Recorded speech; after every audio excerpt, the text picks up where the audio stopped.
ఈరోజు మార్కెట్కి సంబంధించిన ప్రధాన అంశాలు చర్చించుకుందాం. ముందుగా మిత్రులందరికీ ప్రైస్ యాక్షన్ తెలుగు ఛానల్లోకి స్వాగతం. సో ఈరోజు ఎక్స్పైర్ చాలా వాలటైల్గా ఉంది. ఎనీహా ఒకసారి ఇక్కడ ఇంపార్టెంట్ అప్డేట్స్ అనేది చూద్దాం. ముఖ్యంగా చూసుకున్నట్టయితే ఎలన్ మస్క్ గారు అండ్ అంబానీ గారు ఇద్దరు కూడా రిచెస్ట్ పర్సన్స్ ప్రపంచంలో. బట్ ఏంటంటే ఎలన్ మస్క్ వారేంటంటే ఇక్కడ ఇండియాలో స్టార్లింక్ బ్రాడ్బ్యాండ్ని తీసుకురావాలని చెప్పేసి ప్లాన్ చేస్తూ ఉన్నారని చెప్పేసి తెలుస్తుంది. ఇంకా అఫీషియల్గా అయితే మనకు తెలియదు, కానీ మాటలు జరుగుతున్నాయని చెప్పేసి చెప్పడం జరిగింది. బట్ ఏంటంటే ఈ యొక్క జియో వచ్చిన తర్వాత మనకి ఇండియాలో డెవలప్మెంట్ అనేది చాలా ఫాస్ట్ గ్రోత్లో ఉంది. 1x 2xలో ఉందన్నమాట. సో 1xలో ఉండాల్సింది 2x 3xలో ఉంది. డెఫినెట్గా మనకి బ్యాంకింగ్ సర్వీసెస్ కానీ మిగతా ఇతర సర్వీసెస్, ఆన్లైన్ సర్వీసెస్ ఇవన్నీ కూడా చాలా ఏంటంటే దగ్గర అయినాయి మనందరికి కూడాను. డెఫినెట్గా ఏంటంటే ఆ క్రెడిట్ అనేది అంబానీ ఫ్యామిలీకి ఇవ్వాల్సిందే. But at the same time ఏంటంటే and of course business is business కాబట్టి ఎలన్ మస్క్ కూడా ఇండియా వైపు చూస్తున్నట్టు తెలుస్తుంది.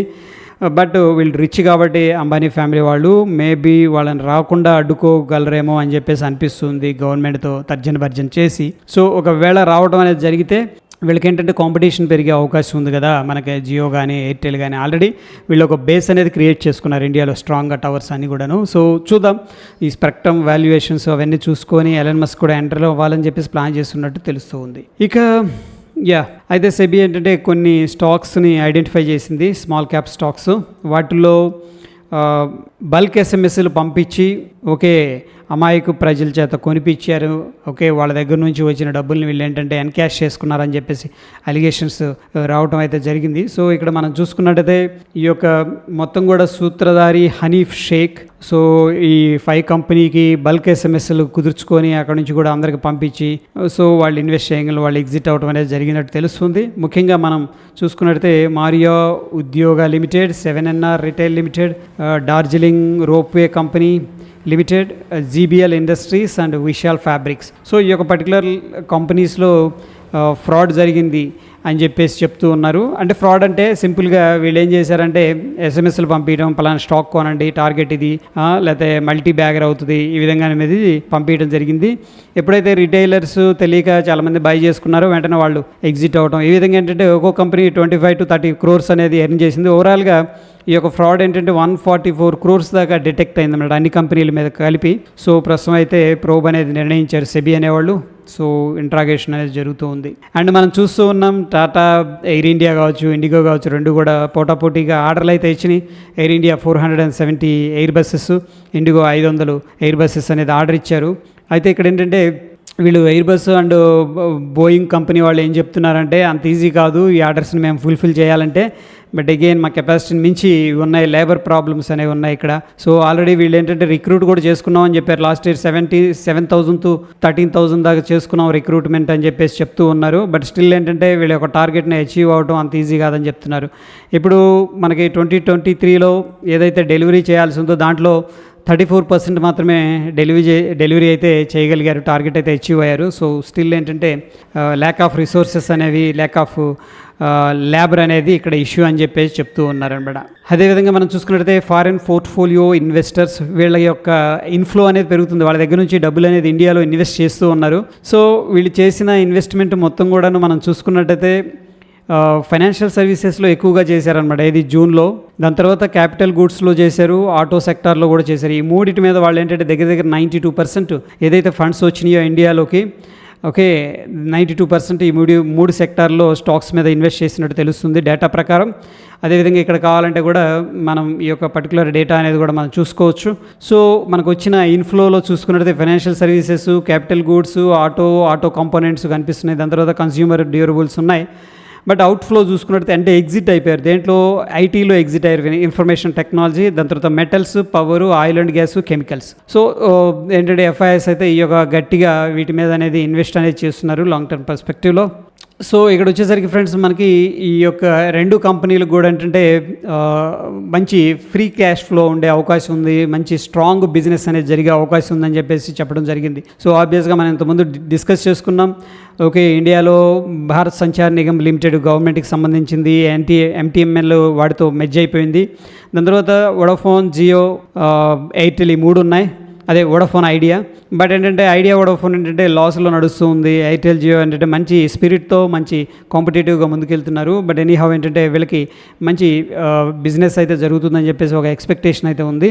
అండ్ ఆఫ్ కోర్స్ నంబర్స్ కూడా ప్రూవ్ చేస్తూ ఉన్నాయి. ఇక మనం అనుకున్న ఇంతకుముందు సోనీ మెర్జర్ డిలే అవుతుందని చెప్పేసి, బట్ ఏంటంటే పునీత్ గోయంకా గారు ఏమిటంటే నేను సీఈఓగా ఉన్నా లేకపోయినా ఏంటంటే ఈ యొక్క మెర్జర్ అనేది జరుగుతుంది అని చెప్పేసి ఒక కామెంట్ చేయడం జరిగింది. సో హోప్ ఏంటంటే ఈ యొక్క జీ అండ్ సోనీ మెర్జర్ జరుగుతుంది అని చెప్పేసి మనం ఎక్స్పెక్ట్ అయితే చేసుకుందాం. అదేవిధంగా LNT company very good company ఇండియాలో. సో ఇన్ఫ్రాస్ట్రక్చర్ డెవలప్మెంట్ చేయడంలో అయితే వీళ్ళకి ఏంటంటే రీసెంట్గా ఎయిర్ ఇండిపెండెంట్ ప్రొపల్షన్ ఈ యొక్క సిస్టమ్ అనేది డెవలప్ చేయమని చెప్పేసి 2 సబ్మెరీన్స్కి ఆర్డర్ రావడం జరిగింది. సో డిఆర్డిఓ వాళ్ళు ఏం చేశారంటే వీళ్ళకి అలొకేషన్ చేశారనమాట. సో డెఫినెట్గా ఏంటంటే స్టాక్ అనేది ప్రస్తుతం 52 వీక్ హైలో ట్రెండ్ అవుతుంది అండ్ వెరీ పాజిటివ్గా ఉంది. నెక్స్ట్ ఏంటంటే ఈ యొక్క మిగతా 5 కలవరీ క్లాస్ సబ్మెరైన్స్ సిస్టమ్ కూడా ఏంటంటే కమింగ్ ఇయర్స్లో మాకే వస్తుందని చెప్పి ఒక ఆశాభావం అయితే వాళ్ళు వ్యక్తం చేస్తున్నారు. So that is there LNT గురించి. అదేవిధంగా ఇక్కడ ఫిచ్ టెక్నాలజీస్ రేటింగ్ ఏజెన్సీ ఏం చెప్తుందంటే వీళ్ళు ఇండియాకు గ్రోత్ని కొద్దిగా పెంచారనమాట. ప్రీవియస్గా 6% ఎక్స్పెక్ట్ చేశారు, బట్ ఇప్పుడైతే 6.3 దాకా ఎక్స్పెక్టేషన్ అయితే చేస్తూ ఉన్నారు. దాని వెనక రీజన్ ఏంటంటే మ్యానుఫ్యాక్చరింగ్ రికవర్ అవుతుందని చెప్పేసి చెప్తున్నారు, మ్యానుఫ్యాక్చరింగ్ ఇండస్ట్రీ. దాని తర్వాత కన్స్ట్రక్షన్ ఇండస్ట్రీలో కూడా కొంత బూస్ట్ అనేది కనిపిస్తుందని చెప్పేసి, అదేవిధంగా ఫార్మర్స్ కొద్దిగా అడ్వాన్స్ టెక్నాలజీ యూజ్ చేస్తున్నారని చెప్పేసి దానివల్ల ఏంటంటే మన జీడిపి అనేది 0.3% ఎక్కువగా పెరిగే అవకాశం ఉందని చెప్పేసి చెప్పడం జరిగింది. ఇక షుగర్ స్టాక్స్లో ఏంటంటే మంచి మూమెంట్ అయితే కనిపించింది ఓవరాల్గా. సో ఇక్కడ ఏంటంటే further more the government has extended the interest subvention scheme for అదేవిధంగా మనం ఇక్కడ చూసుకున్నట్లయితే షుగర్ స్టాక్స్ అనేది చాలా స్ట్రాంగ్గా మూవ్ అవుతున్నాయి. మంచి అప్ ట్రెండ్ కంటిన్యూ అయ్యే అవకాశం ఉందని చెప్పేసి అనలిస్టులు ఎక్స్పెక్ట్ చేస్తున్నారు. బలంపూర్ చిమ్నీస్ ఈ యొక్క స్టాక్ మీద ఏంటంటే చాలామంది పాజిటివ్గా ఉన్నారు. అండ్ దీని నుంచి షుగరే కాకుండా ఇథనాల్ బ్లెండింగ్ కూడా జరుగుతూ ఉంది ఇండియాలో. సో దాని గురించి ఏంటంటే ప్రస్తుతానికి ఒక 10 ఇయర్స్లో లేని స్ట్రెంగ్త్ బూమ్ అయితే ఈ యొక్క షుగర్ స్టాక్స్కి అనేది కనిపిస్తూ ఉంది. ఐపీఓస్ గురించి మాట్లాడుకోవాల్సి వస్తే ప్రస్తుతం స్పెక్ట్రమ్ టాలెంట్ మేనేజ్మెంట్ లిమిటెడ్ గురించి మాట్లాడుకోవాలి. ఇది లిస్టింగ్ గెయిన్ అనేది ఇవ్వలేదు, అంటే ఓపెనింగే వీక్గా ఓపెన్ అయింది. దాని తర్వాత అగైన్ ఎండ్ ఆఫ్ ద డేకి మనం చూసుకున్నట్లయితే దగ్గర 15% నెగిటివ్గా ట్రేడ్ అవుతుంది. సో ప్రస్తుతం వీక్గా ఉందని చెప్పొచ్చు. అదేవిధంగా కోర్ డిజిటల్ లిమిటెడ్ ఇది లిస్టింగ్ అనేది 6% ఇచ్చింది, ప్రస్తుతానికైతే 11.5% నెగిటివ్గా ట్రేడ్ అవుతుంది. ఇది ఐపీఓ ప్రైస్ కంటే కూడా తక్కువలో ట్రేడ్ అవుతుంది అనమాట. ఎనీహౌ ఈ రెండు మినహాయిస్తే మిగతా అన్ని కూడాను ఎక్సలెంట్గా ట్రేడ్ అవుతున్నాయి. ఎస్పెషల్లీ కామ్రేడ్ అప్లియన్సెస్ లిమిటెడ్ చాలా స్ట్రాంగ్గా ఉంది. ఓకే, హాకీగో వెరీ గుడ్ అన్ని కూడా మోర్ దాన్ 50% అనేది ఉన్నాయి. సిఎఫ్ఎఫ్ ఫ్లూయిడ్ కంట్రోల్ అయితే ప్రస్తుతానికి 15% గెయిన్లో ఉంది. సో ఈ రెండు కొద్దిగా వీక్నెస్ అనేది కనిపిస్తూ ఉంది. అదేవిధంగా HMA agro industries limited IPO చూసుకున్నట్టయితే సో రేపు క్లోజ్ అయిపోద్ది. ప్రస్తుతం ఏంటంటే అండర్ సబ్స్క్రైబ్డ్ ఉంది. యాక్చువల్గా సబ్స్క్రైబ్ చేసుకోవాల్సిన దానికంటే కూడా తక్కువలో సబ్స్క్రైబ్ చేసుకున్నారు. స్నెస్ అయితే కనిపిస్తుంది. సో మేబీ లిస్టింగ్ గెయిన్స్ అయితే ఏమి ఉండే అవకాశం లేదు. అదేవిధంగా మనకి ఇష్యూ ఓపెన్ అయిందేమో 20వ తారీఖు, స్టిల్ ఏంటంటే 23 దాకా ఉంది, అంటే రేపటి దాకా ఉందన్నమాట. సో రేపు ఇష్యూ అనేది క్లోజ్ అయిపోతుంది. ఓకే, సో ప్రస్తుతం వీక్గా కనిపిస్తుంది ఇది. అదేవిధంగా వీఫిన్ సొల్యూషన్స్ లిమిటెడ్ ఐపీఓ కూడా చూసుకున్నట్టయితే మనకేంటంటే అండర్ సబ్స్క్రైబ్డ్ కనిపిస్తుంది అనమాట. ఉండాల్సిన దానికంటే కూడా వన్ టైం కూడా 100% అనేది సబ్స్క్రిప్షన్ జరగలేదు. చాలా తక్కువ మంది దీనికి సబ్స్క్రైబ్ చేసుకుంటున్నారు. అండ్ 22nd ఇది ఓపెన్ అయింది, అంటే ఈరోజు ఓపెన్ అయింది. అదేవిధంగా చూసుకున్నట్టయితే 26th ఇది క్లోజ్ అవుతుంది. బట్ ఈరోజే ఓపెన్ అయింది కాబట్టి చూద్దాం. ప్రస్తుతం అయితే 0.26% మాత్రమే సబ్స్క్రిప్షన్ తీసుకున్నారు. ఇక అప్కమింగ్ ఐపీఓస్ గురించి మాట్లాడుకోవాల్సి వస్తే SN speciality films limited IPO అనేది రాబోతుంది. సో ఇక్కడ వచ్చేసరికి ఈ యొక్క ఇష్యూ 23rd ఓపెన్ అవుతుంది, అంటే రేపు ఓపెన్ అవుతుంది శుక్రవారం. సో 27th అనేది ఇష్యూ అనేది క్లోజ్ అవుతుంది. నెక్స్ట్ మనకి green chef appliances limited IPO అనేది కూడా రాబోతుంది. మనం చూసుకున్నట్టయితే ఈ ఇష్యూ వచ్చేసరికి 23, అంటే రేపు శుక్రవారం ఓపెన్ అవుతుంది. ఇష్యూ క్లోజ్ వచ్చేసరికి మనకి 27 అనేది ఉంటుంది అనమాట. సో ఎనీహౌ ఇది ఓపెన్ అయిన తర్వాత మనం చూద్దాం ఎలా ఉంటుందని చెప్పేసి. సో ఇవి ఫ్రెండ్స్ ఈ రోజుకి ప్రధాన అంశాలు. మరొక ఎపిసోడ్లో మళ్ళీ కలుసుకుందాం. Stay tune. ధన్యవాదాలు.